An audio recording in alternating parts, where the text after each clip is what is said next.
me souviens bien, c'était quelques années après sa sortie que j'ai découvert Boogie Nights, un soir presque par hasard. Je dois avouer que je n'avais pas été très convaincu par ce film que j'avais identifié à l'époque comme un pastiche de Scorsese et d'Altman, même si je dois reconnaître, flagrante contradiction, que la BO franchement disco m'avait tout de même électrisé. Il m'a fallu attendre Magnolia et ces 3 heures qui m'avaient mis par terre pour être convaincu que Paul Thomas Anderson n'était pas n'importe qui, et ce d'autant plus que la brillante musique de Jon Brion m'avait vraiment scotché.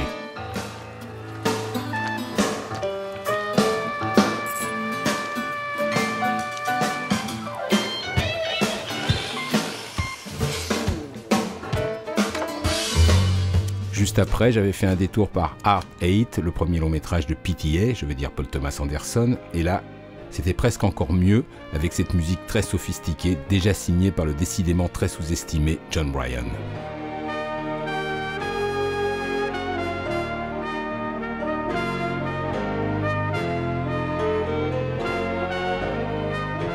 Mais ce n'était rien à côté de la valse capiteuse et mélancolique avec laquelle Jon Brion tutoyait les sommets de Randy Newman et de Harry Nilsson dans le romantique et conceptuel Punch Drunk Love, surtout quand cette musique qui m'obsédait accompagnait ce baiser entre Adam Sandler et Emily Watson.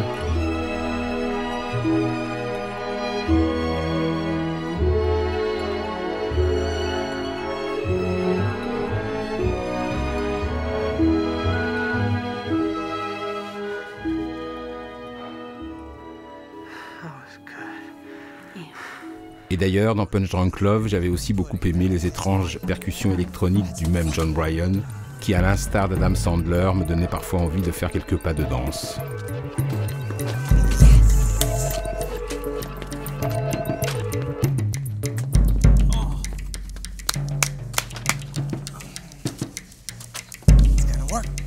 J'en étais là quand, grâce à Paul Thomas Anderson, je fis la rencontre de Johnny Greenwood dans le grandiose There Will Be Blood, où cette musique était comme une apparition qui embrasait le film d'un feu intérieur inextinguible.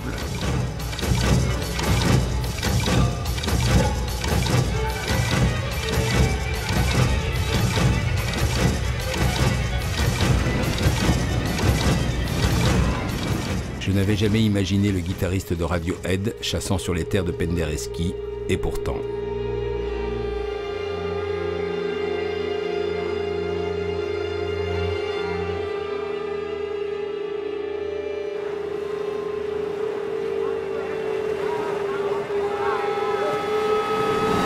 Après, il y aurait The Master, toujours avec Johnny Greenwood et ses cordes dissonantes qui allaient tellement bien avec Joaquin Phoenix et sa femme de sable.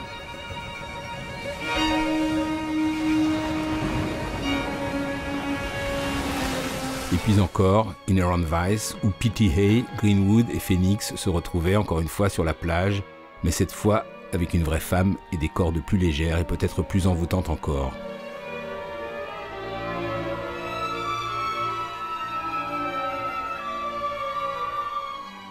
Il était maintenant clair que la fascination qu'exerçait sur moi le cinéma de Paul Thomas Anderson reposait très largement sur la musique.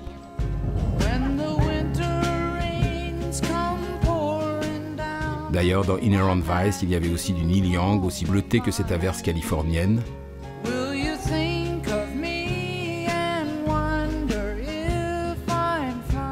Mieux encore, Les Fleurs de Minnie Riperton, une chanson que j'ai toujours idolâtrée.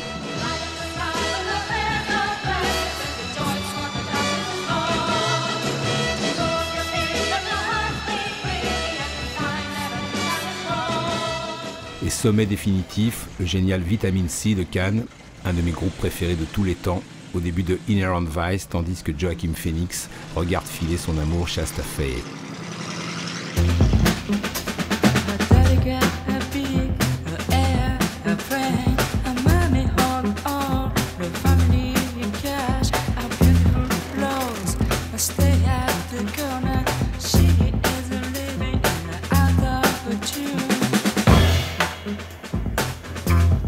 Rien que pour ça, je rends grâce à PTA, tous les jours ou presque. Bon, il y avait aussi le Goodbye Stranger de Supertramp dans Magnolia, mais là, c'était un peu moins ma came.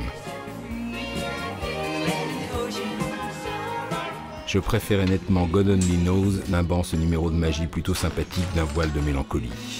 Go!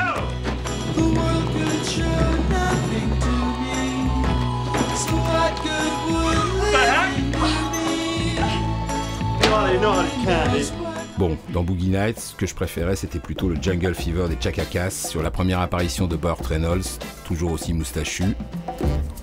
Ay, qué fiebre, ay.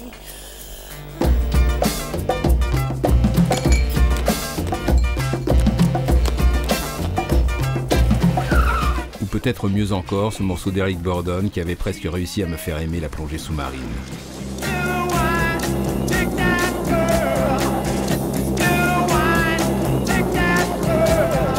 Mais le sommet, c'était évidemment cet hommage non dissimulé à Saturday Night Fever, où Mark Wahlberg rivalisait presque avec John Travolta. C'est dire.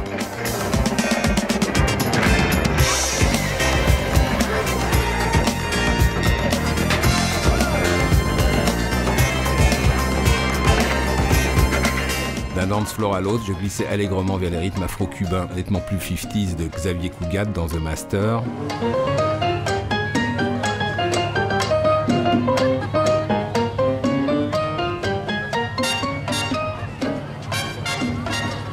Et je me laissais porter par la grande Ella Fitzgerald dans ce grand magasin où j'aurais volontiers suivi cette jolie femme.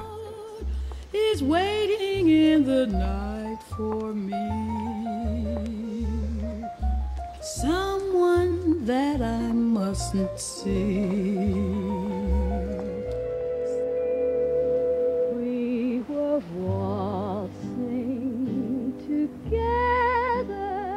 J'étais heureux de retrouver encore une fois Joaquin Phoenix et sa femme de sable, mais cette fois sur Changing Partners, chanson country légèrement jazzifiée par Helen Forrest. Et je n'avais pas eu de mal non plus à dériver sur le Tristesse de Chopin, devenu No Other Love par la grâce de Joe Stafford, qui avait su rendre ce désert désirable. No other love can warm my heart. Bon, puisqu'on parle de classique, allons-y franco avec ce bac méchamment pop qui habillait, si je puis dire, Mark Wahlberg et sa chambre d'ado.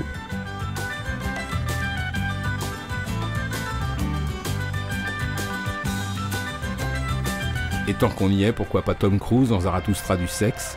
Ça fait un certain effet, n'est-ce pas?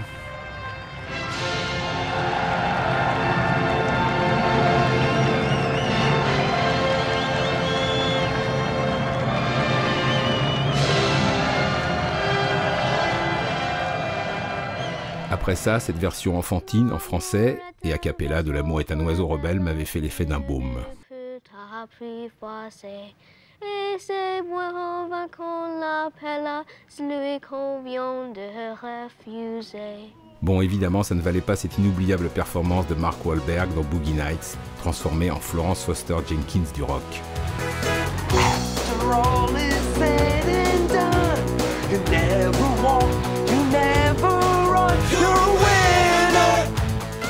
J'aimais aussi beaucoup, toujours dans Boogie Nights, cette scène délirante où un dealer impayable donnait une version karaoké de Jessie's Girl de Ricky Springfield.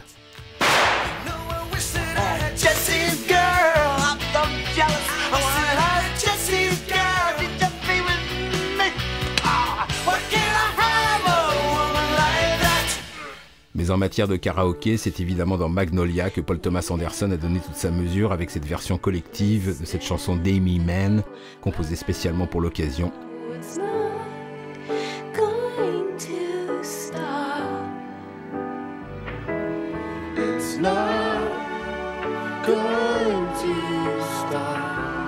Et qui m'aurait volontiers bercé, jusqu'à ce que je me souvienne de cette chanson en Punch Drunk Love. J'avais l'impression de l'avoir déjà entendue quelque part. Bon sang, mais c'est bien sûr, c'était dans Popeye de Robert Altman. Ça s'appelait He Needs Me et c'était Shelley Duvall qui la chantait avec une touchante fragilité. L'auteur c'était Harry Nilsson, un de mes songwriters favoris. Et là je me suis dit que cette chanson était bien mieux à sa place dans Punch Drunk Love que dans Popeye.